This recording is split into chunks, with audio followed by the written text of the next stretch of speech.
परमेश्वर के दैनिक वचन। इस दुनिया की हर चीज तेजी से सर्वशक्तिमान के विचारों और उसकी नजरों तले बदलती है।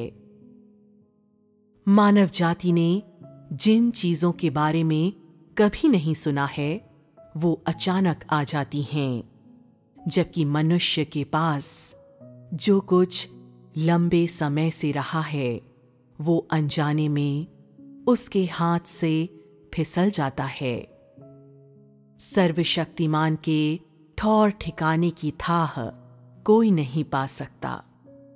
सर्वशक्तिमान की जीवन शक्ति की उत्कृष्टता और महानता का एहसास करने की तो बात ही दूर है।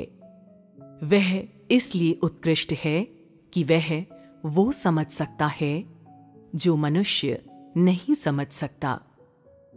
वो महान इसलिए है कि वो मानव जाति द्वारा त्यागे जाने के बाद भी उसे बचाता है। वो जीवन और मृत्यु का अर्थ जानता है। इसके अतिरिक्त वो जानता है कि सृजित मानव जाति को अस्तित्व में रहने के किन नियमों का पालन करना चाहिए। वो मानव अस्तित्व की नींव है। वो मानव जाति को फिर से जीवित करने वाला मुक्तिदाता है। वो प्रसन्न चित्त दिलों को दुख देकर नीचे लाता है और दुखी दिलों को खुशी देकर ऊपर उठाता है। ये सब उसके कार्य के लिए है, उसकी योजना के लिए है। सर्वशक्तिमान के जीवन के प्रावधान से भटके हुए मनुष्य अस्तित्व के उद्देश्य से अनभिज्ञ हैं, लेकिन फिर भी मृत्यु से डरते हैं। उनके पास मदद या सहारा नहीं है, लेकिन फिर भी वे अपनी आंखों को बंद करने के अनिच्छुक हैं। इस दुनिया में एक अधम अस्तित्व को घसीटने के लिए खुद को मजबूत बनाते हैं, जो अपनी आत्मा के बोध के बगैर बस मांस के बोरे हैं।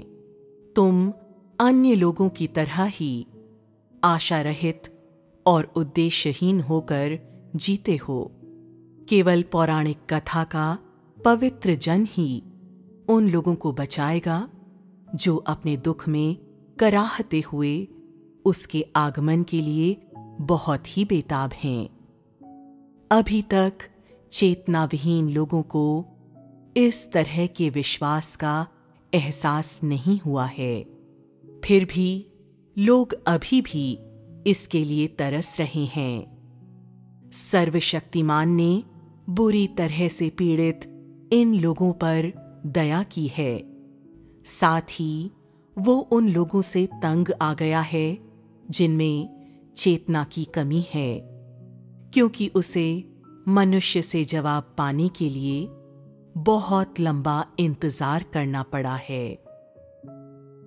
वो तुम्हारे हृदय की, तुम्हारी आत्मा की तलाश करना चाहता है, तुम्हें पानी और भोजन देना और तुम्हें जगाना चाहता है, ताकि अब तुम भूखे और प्यासे न रहो।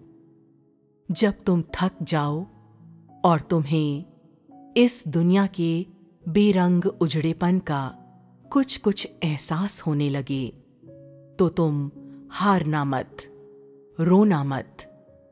दृष्टा सर्वशक्तिमान परमेश्वर किसी भी समय तुम्हारे आगमन को गले लगा लेगा। वो तुम्हारी बगल में पहरा दे रहा है, तुम्हारे लौट आने का इंतजार कर रहा है। वो उस दिन की प्रतीक्षा कर रहा है जिस दिन तुम अचानक अपनी याददाश्त फिर से पालोगे। जब तुम्हें ये एहसास होगा कि तुम परमेश्वर से आए हो, लेकिन किसी अज्ञात समय में तुमने अपनी दिशा खो दी थी। किसी अज्ञात समय में तुम सड़क पर होश खो बैठे थे और किसी अज्ञात समय में तुमने एक पिता को पा लिया था।